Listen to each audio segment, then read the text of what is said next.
4, 3, 2, 1. This greatly annoyed them as they thought of themselves as the Chaudhary of the village.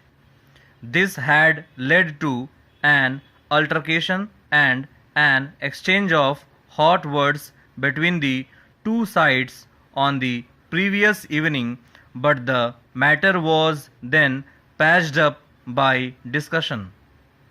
He finally stated that the accused in league with one another had killed his brother Dinesh by giving him knife and lathi blows. After the occurrence, he brought Kamlesh to the civil hospital, Kanpur, where he was declared brought dead. Dr. Pawan Kumar, PW3, who was in the hospital on duty, sent information in that regard to the SHO P.S. Keshopur, whereupon PW8 came to the hospital and took down the statement of the appellant.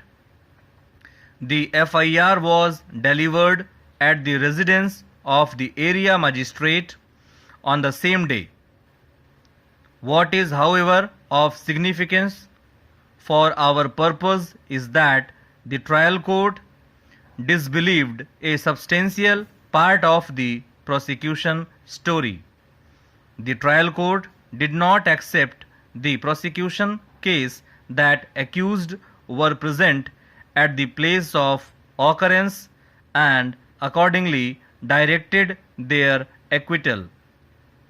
As regards the trial court pointed out that the 3 incised wounds on the person or the deceased that were attributed to him were, according to the medical evidence, post-mortem in nature, that is to say, those 3 injuries were inflicted after Mahesh was already dead.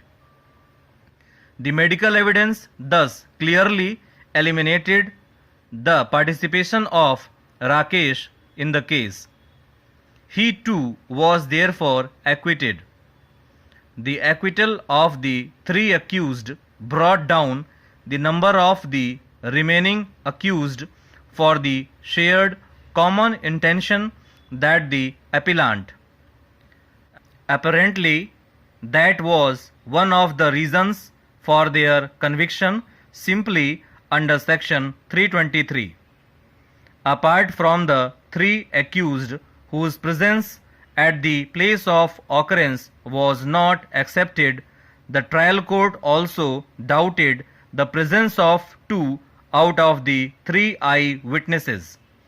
The trial court further held that even PW2, the only remaining eye witness, had mixed up truth with falsehood, but his testimony was not liable to be discarded wholly, since he had himself received injury in the same occurrence. In regard to the injury, the trial court came to a truly amazing conclusion. The injury on the hand of Rakesh was certainly in existence, and it was also proved by the medical evidence. The trial court resolved the contradiction by fastening the injury to Rakesh too.